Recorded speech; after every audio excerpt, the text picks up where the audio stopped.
Hi everybody, welcome to the Yoga by Candace YouTube channel. Today we're going to be bringing it back to basics. We're going to do some foundational work. This is a foundational yoga flow. For this video, we're going to be using two blocks. The blocks I have today are super awesome. They are by beanproducts.com. They make eco-conscious yoga products, and I'm particularly loving their cork blocks because they're really big, which means that you can do so much with them. There's so many options when you have something that is a large size. It's another reason why I love bolsters, but that's totally unrelated. Anyway, what we're going to do is, like I said, a foundational flow. So whether you are a total beginner looking to dial it in with the intricacies of each pose, or whether you are a seasoned yogi but you're finding like you've got some tweaks going on maybe through the shoulders or the hips, and you want to just dial it back and bring it back to basics just to make sure that you haven't developed some poor like movement patterns that might be throwing off your practice and ultimately leading you to chronic low pain. So whoever you are, whether total beginner, seasoned yogi, this video is for you. We're going to start standing at the top of the mat with our blocks by our sides, and I will meet you there.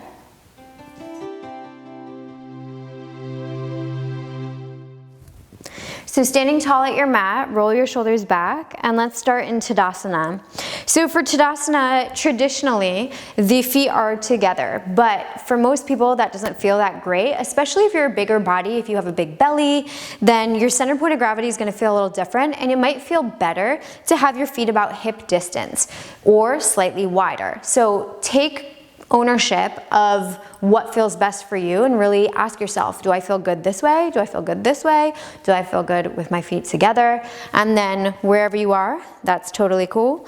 Roll your shoulders back and look down at your feet. Pick up all 10 toes, spread them as wide as you can, and set them down. Now if you can't spread your toes, just reach down and manually spread them,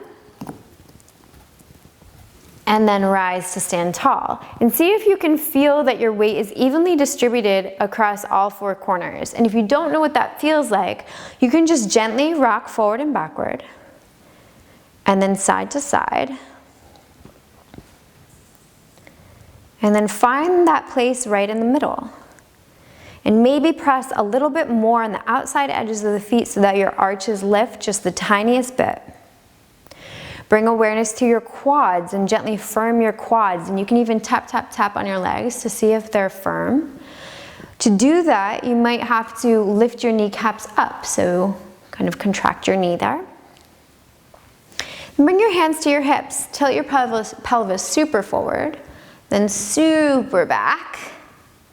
And then a little less forward and a little less far back. And see if you can just find a neutral pelvis. Another way you could do that is to bring your thumbs to the hip points. So that's like the very top where you might find your hip bones. And then bring your index finger to your pubic bone and see if it can feel like they're in one line. That's a neutral pelvis. Bring your hands to your low ribs. A lot of us thrust our ribs out, which leads to compression in the low back, so that doesn't feel great. We want to find that neutral spine, and that's why I never tell people to tuck their tailbone, because then we lose the curve in our lumbar spine. So instead of tucking the tailbone, I'd like to invite you to draw your low ribs down. And as you do that, roll your shoulders back so your chest is broad. This feels crazy, right? Bring your hands down by your side and just let your arms hang heavy. Your hands will naturally hang in front of your body a little bit, and that's okay. Gently retract your shoulder blades, so bring a gentle engagement of the space between your shoulder blades, and that'll help broaden through the chest. Tilt your chin in so you feel like it's parallel to the ground. And then imagine that you have like an eye pillow on your head, and see if you can press the eye pillow just slightly up. So you're as tall as you can be. On your next inhale, you're going to lift your arms up overhead and look up. As you do this, try not to thrust through the ribs. So let's come back down with the hands. Roll shoulders back, tuck low ribs. Inhale, lift the arms, keeping the low ribs tucked. Look up at the arms. And exhale, bend your knees, swan dive forward, bringing your hands to your blocks. You'll forward fold here so you can bend your knees a whole lot, let your head hang heavy. And then inhale, we'll halfway lift. So bringing the hands to the blocks, and this might be like this for you, or you might not need the blocks and maybe you're down here, but it's nice to have the option. And as we halfway lift, a lot of times people will kind of crank their necks because the cue is to look ahead, but we don't mean to look ahead like that much because it's putting compression on the cervical spine. So instead, lengthen through your spine and look out in front of you but on the ground. And having that dristi there will keep your spine nice and long. From here, begin to shift your weight over to your left foot. All of the weight in the left foot as you peel your right foot back behind you and step back. Heel toe your left foot out to the left a little bit, and then spin on the right foot about 45 degrees so your toes are pointing in a diagonal line out into the corner of your wall, the right corner of your wall. Then from here, let's flip the blocks and then bring them back a little bit, rise up a bit, and then let's check out the front knee. We want to have the knee so it's either directly over the ankle or slightly behind, but just not way out in front because that's not great for our knee joint. Get light in the fingertips and then rise up, arms up overhead, and then we'll bring the hands to the low ribs and just make sure our ribs haven't thrusted. So tuck low ribs in, roll shoulders back. Option to stay here or lift the arms up overhead. You're gonna really press through the outer edge of the back foot to keep that foot down, and that might feel like a very intense stretch on the calf muscle. This is warrior one. We want to have the hips facing forward. A lot of times people have their hips facing out this way. If that's the case, just heel toe your left foot to the left a little more to accommodate the hips, and then your hips can come forward. Now going back to that back foot, if it's a lot of pressure and it just feels very uncomfortable on the calf muscle, you can come up off of it and modify for a high lunge. So you're on the ball of the foot and the hips are facing forward still. But just notice the difference between pain and discomfort. If you're just feeling a little discomfort, maybe you can breathe into that warrior one stance. So let's just take 2 deep breaths here.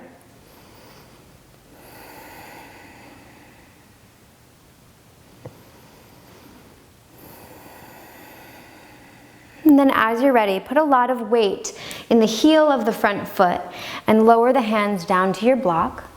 And then we'll rise up off the foot and the back there, so we're on the ball of the foot, and come down onto your knee. From here, let's begin to dig into the left heel as we lift the toes up and straighten the front leg. We'll use the blocks to find our way onto our fingertips. So if you don't need the blocks, you'll be like this. Your low back is very long. We don't want to have any rounding here. So if you find that you're rounding, just use a block on any stance that works for you. Maybe it's here, or maybe it's up here. Play around with the pronation and the supination of your foot so you can reach your pinky toe back towards your face or your big toe back towards your face and just check out what that does to the left hamstring. Do you notice any tightness or restriction there? And just breathe.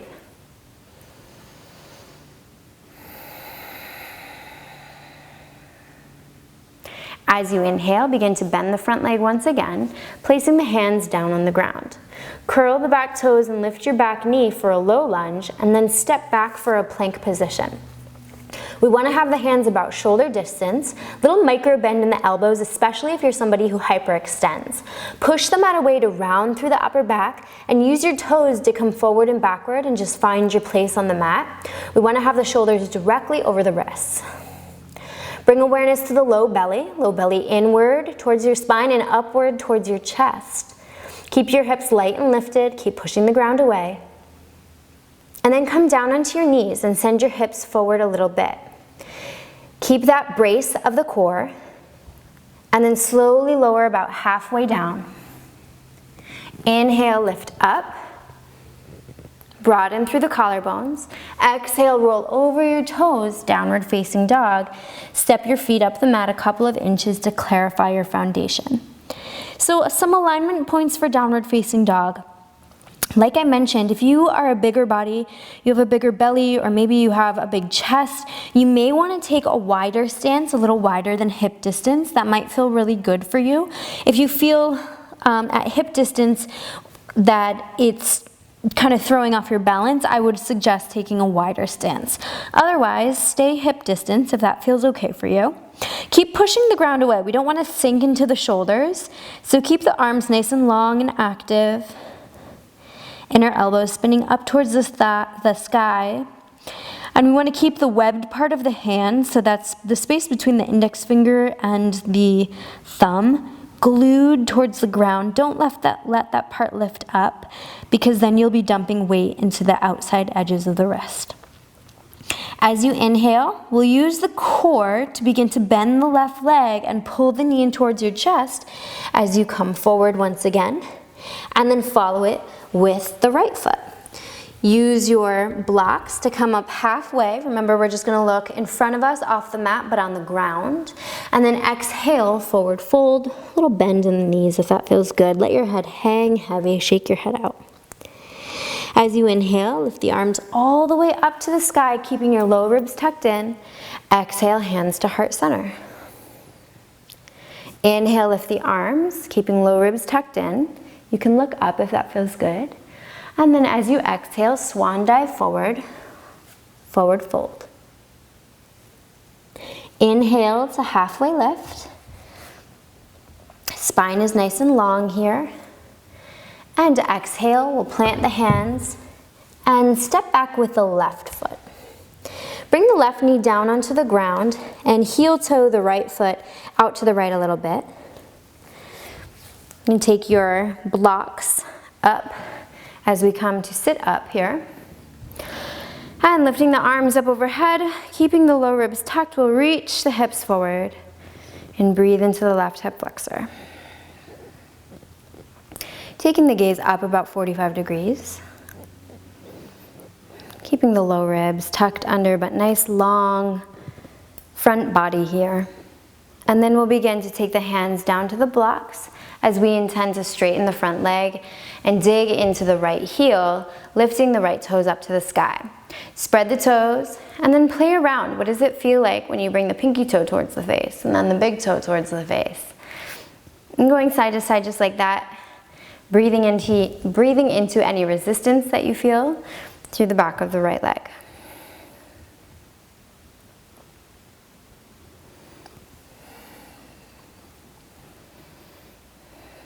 Low back is nice and long. And then as you inhale, we will come forward, setting the hands down, and then curl the toes, lift the back knee, rise up for high lunge. You can heel toe the right foot to the right a little bit, and then maybe spin on the back foot to find warrior one on the other side. So you may find that one side feels tighter than the other. That's pretty normal. Just want to be sure that the knee is directly over the ankle or slightly behind, but not in front of it. Hips are facing forward, so you may need to take a wider stance so that the hips can face forward. And remember that if it's too much on the calf muscle, you can just spin up off the back heel so your left toes are facing forward, and you'll modify for a high lunge. Alternatively, just stay there in the warrior one stance if that feels okay for you.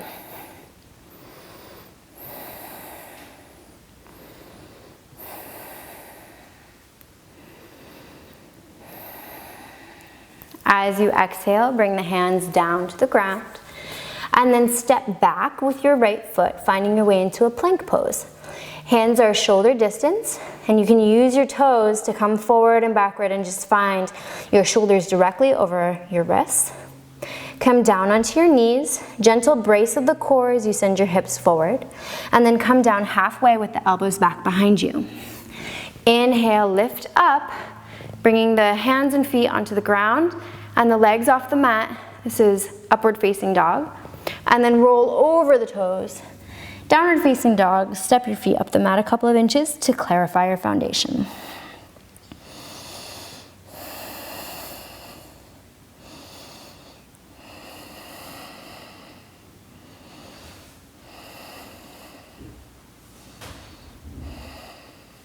As you inhale, rise up onto your toes, bend your knees until you find your way on all fours. I want to show you one thing that you can do to help with your Chaturanga if you're struggling with that. So the Chaturanga is what we did when we came from plank and then down onto the knees and then came down halfway. That was a modified Chaturanga. So what you can do is set your blocks to about this height and then bring the hands down shoulder distance. And then from here, use your toes to come forward and come down halfway. Now the blocks at this position will stop you from going lower than 90 degrees in the elbow. That's what we really want to try to avoid, because that would put a lot of stress and strain on the shoulder and the elbow and the wrist, which could ultimately lead to some rotator cuff issues, elbow issues, tendinitis, or some really sore wrists. So play around, depending on what blocks you have and how tall you are, play around with the height. Maybe use your phone to videotape yourself just so you can see how low you're actually coming. But essentially, you want to use it so that as you come forward with your toes, your elbows go straight back behind you and you can lower down to about 90 degrees, and then you lift up for your upward facing dog. So let's try it again from plank pose. Use your toes to come forward. Come down halfway, go as slow and controlled as you can, and then roll over your toes, upward facing dog. From here, find your way onto your knees and send your hips back. Arms extend for child's pose. Let your head rest on the mat.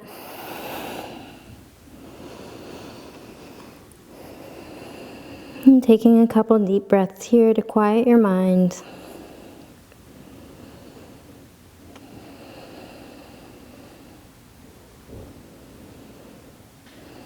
And then from here, rise up onto your shins. I'm just gonna turn so you can see me better. Turn your blocks so that they are at their highest setting. And send your right leg out to the right, toes pointed out in front of you, and your left knee directly underneath your hip. As you inhale, lift your arms up overhead. And as you exhale, float your right fingertips to your block and take your left arm up and overhead. Try not to dump weight into the side body or like collapse into it. Try to be as long as you can as you go up and over. Keep those low ribs tucked in. You can even take your hand down and just ask yourself, like, am I thrusting through my ribs or are they tucked in? Because if you thrust, you may find that it creates some compression in your low back. The space where the thoracic spine and the lumbar spine meet is often a place where you feel some compression if you are a rib thruster. This is called gate pose. It's a really nice side body stretch and really good for the inner thighs as well. As you inhale, find your way back to center. We'll bend the right leg once again and extend the left leg, toes pointed forward. Your knees directly underneath your hip. Inhale, lift your arms up. Exhale, take your left fingers down to your left leg. Try not to collapse in this side body here, and then lift your other arm up and over, finding length. Imagine that you can breathe length from your hip through your low ribs, through the armpit, and all the way on over. You can take your fingertips to your block and try to stay light in the fingertips rather than dumping weight there.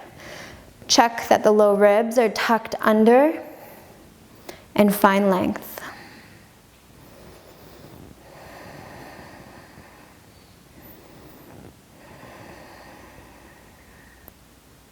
As you inhale, find your way back onto your shins, and then we'll sit down, finding our way into Cobbler's pose. So for Cobbler's pose, we'll bring the bottoms of the feet to touch, knees go out to the side. Now if your knees are high like this, it just means that you're a little tight through the inner thighs, maybe through the glute medius, through the backs of the hips as well. So just support your knees with the blocks, and you can play around by tipping them on their sides, or if you need a little extra support, you'll go tall this way. Really doesn't matter. Take your thumbs into the arches of the feet and hands wrap around the tops of the feet as you begin to peel the feet open like a book. Reach your heart forward. Try to draw your shoulder blades back towards one another for a gentle engagement of the upper back muscles. And stay long through your spine, and with each exhale, you'll melt a little bit more forward. I always like to encourage a bit of movement here, especially if you're really tight. It just feels, kind of takes the stress and pressure off of a static stretch. So you can find a little bit of movement as you inhale, maybe ripple up through your spine, and exhale, reach your heart forward.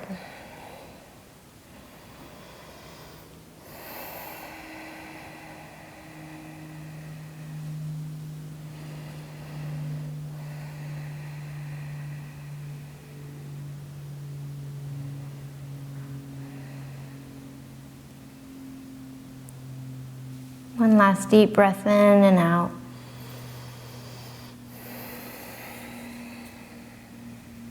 And then as you inhale, long arms rise up. Remove the blocks from underneath you. And we'll send the legs out in front of us, arms out in front of us as we begin to lie back, finding our way into Savasana, corpse pose.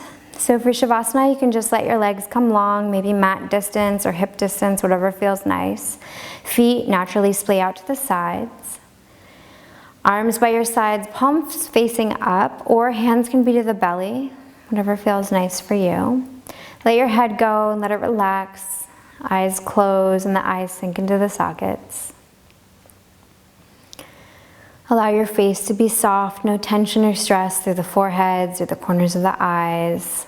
Mouth closes, but your teeth are apart. And the tongue is heavy like an anchor. Let go of your intentional breathing and let your breath come on its own.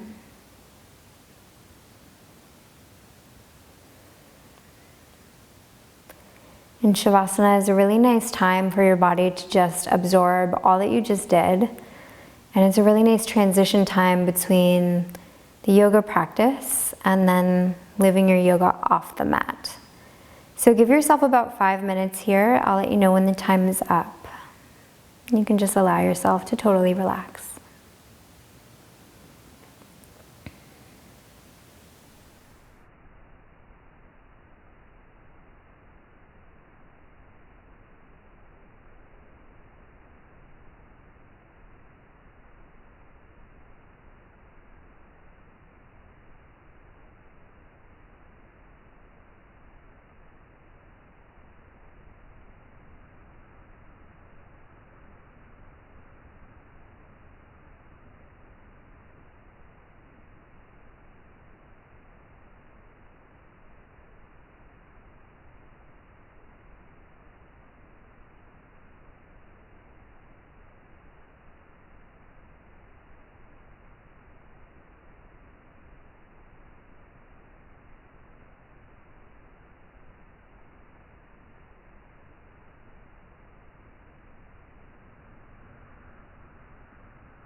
On your next inhale, begin to wiggle your fingers and toes.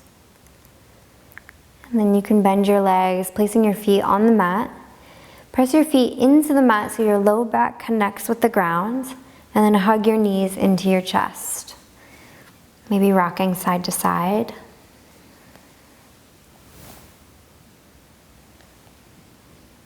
To release any low back tension. And then roll over to your favorite side. Take a deep breath in. And as you exhale, send yourself up into a comfortable seated position. And bring your hands to heart center, closing your eyes and just taking a moment to acknowledge your practice and your health.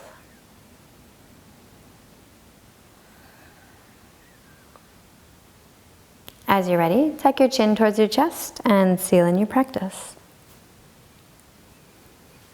Thank you so much for practicing with me today. I hope you guys enjoyed it. If you did, please give this video a thumbs up. If you have any questions or comments, you can leave them in the comment section below. I do try to read and answer all of them. It may take me about a week or two, but I promise I will try to get back to you. And so you can put that there. New videos come out every single week. We also have an app. It's called YogaByCandace. That's one word.